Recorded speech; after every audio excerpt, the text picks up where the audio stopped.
itu sangat bertumpu kepada jiwa-jiwa Majapahit. Topiknya kok jiwa-jiwa Majapahit ada di Bali.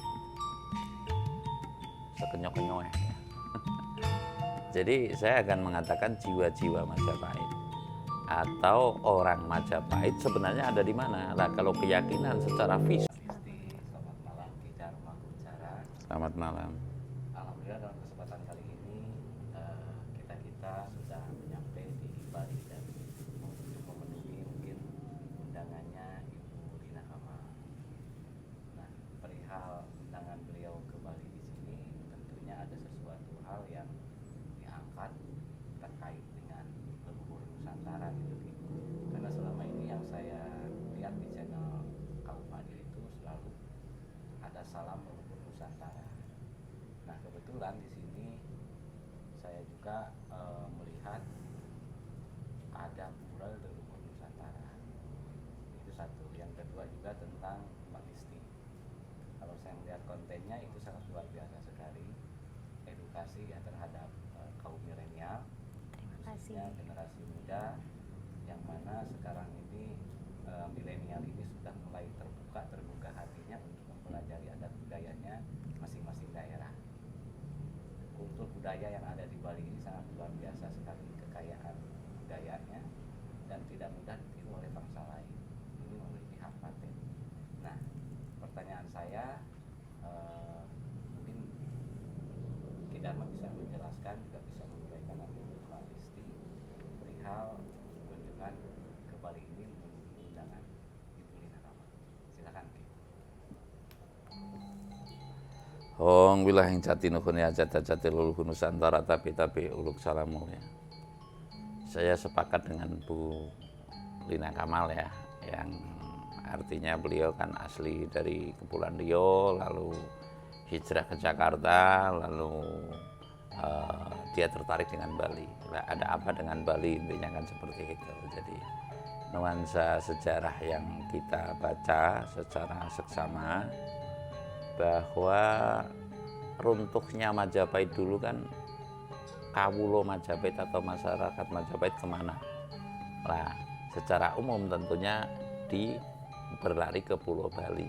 Nah, artinya saya mengatakan Bali ini adalah sebuah Majapahit kecil yang ornamen bangunannya dan sebagainya, termasuk juga cara kebinekaannya itu sangat bertumpu kepada jiwa-jiwa Majapahit. Topiknya kok jiwa-jiwa Majapahit ada di Bali. Sekenyok-kenyok ya. Jadi saya akan mengatakan jiwa-jiwa Majapahit atau orang Majapahit sebenarnya ada di mana? Nah, kalau keyakinan secara visual dan secara realita ini memang Bali masih mencerminkan menurut saya Majapahit kecil. Contoh, tidak ada orang yang ketemu dengan orang asing tidak begini, tidak ibaratnya menghormati ya caranya. Jadi itu budaya menjunjung tinggi siapapun, artinya kalau salam mulia menurut saya itu kan menjunjung kemuliaan manusia sebagai makhluk pemimpin di muka bumi atau khalifah fil ard kalau kata Pak Kiai saya lah. Satu sisi ini saya sangat bahagia pula bahwa saya intinya saya bisa menginjakkan kakinya di Pulau Bali yang kesekian kalinya, karena dulu tahun 93 saya sudah pernah ke sini.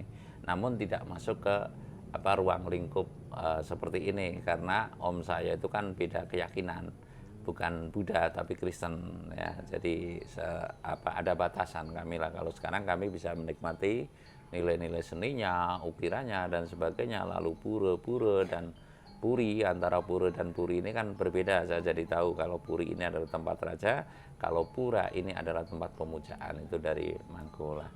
Ini saya bahagia pula bisa ketemu dengan Mbak Listi dari channel apa? Logic Listi Official. Logic. Iya. Logic Official. Logic Official ya, di mana saya bisa silaturahmi, bisa kita saling tukar pengalaman ya Mbak Listi. Intinya kalau saya mengungkapkan Majapahit kecil atau orang Majapahit itu di mana, ya saya akan menjawab di Bali. Walaupun sebagiannya tentu kalau orang Siliwangi itu di mana, tentunya saya akan menjawab di Baduy kan. Nah, saya akan merana kepada sebuah seni budaya Bali ini saya menyatakan bahwa seni budaya Bali ini cerminan adat, tradisi, dan budayanya. Saya meyakini, yang lain nggak yakin nggak masalah, adalah Majapahit lah.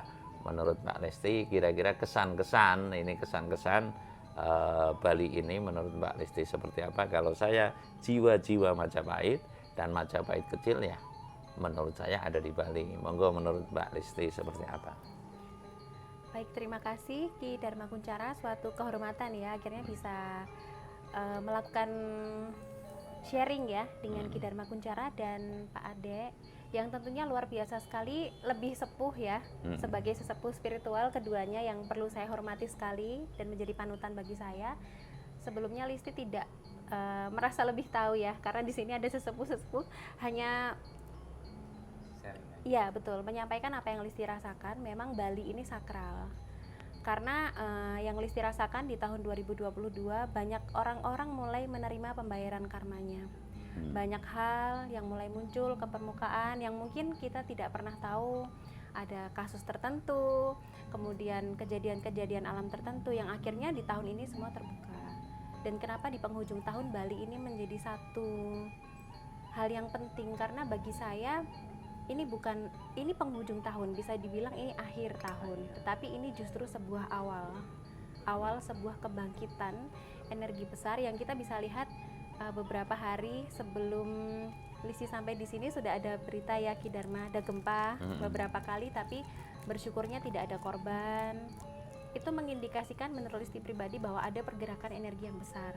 Bisa jadi para sesepuh dan leluhur-leluhur Nusantara ini memang sedang mempersiapkan sesuatu, dan itu adalah hal yang luar biasa yang patut kita sambut ya, sebagai saya pribadi jiwa-jiwa milenial untuk berkontribusi. Setidaknya kalau kita tidak bisa melakukan sesuatu ya kita mensupport orang-orang yang bergerak di bidang itu. Justru tidak egonya sendiri yang ditinggikan, tidak merasa lebih dari yang lain, tidak sibuk cari keuntungan sendiri. Jadi justru kita mulai sadar ke peran masing-masing. Kalau memang kita sebagai pelaku, maka kita lakukan bagian peran kita sebaik mungkin saat ini. Tapi kalau kita ini ibaratnya tidak bisa melakukan karena mungkin memang terbatas dalam hal spiritualitas, ya kita mendukung siapapun yang bergerak di bidang itu. Ya mungkin kalau bisa melalui tenaga, ya tenaga. Kalau kita bisa melalui pikiran, ide juga bisa, dan dengan hal-hal yang sifatnya dibutuhkan lainnya. Termasuk dengan penggagas acara ini ya Ki Dharma yang luar biasa sekali. Memang sepertinya ini adalah jalan dari leluhur untuk mengumpulkan jiwa-jiwa yang memang harusnya bersatu. Ya, karena makin kesini tentu dengan perubahan zaman yang semakin maju, banyak orang mulai meninggalkan budaya, adab, spiritualitas. Nah mungkin dari sini dengan bimbingan para sesepuh Ki Dharma Kunchara dan juga Pak Ade, Listi dan juga para jiwa-jiwa milenial lainnya tuh menjadi lebih paham setidaknya apa yang perlu dilakukan ke depan, bagaimana adab yang diterapkan ketika kita datang ke Bali, dan gak cuma di Bali aja, mungkin di tempat-tempat yang lain, supaya nilai luhurnya itu masih dijaga. Namanya leluhur itu kan pasti ada sesuatu yang luhur, yang pantas dan memang harus kita uri-uri. Jadi mungkin kita selama ini berpikir leluhur, kata-kata leluhur itu kan sudah umum ya, umum. Tapi sadar nggak sebetulnya leluhur itu maksudnya apa? Berarti kan yang diluhurkan. Nah kalau kita memuja dalam arti kita mengikuti tracknya leluhur, ya kita juga meluhurkan diri kita melalui perbuatan-perbuatan yang baik. Kurang lebih seperti itu Pak Ade.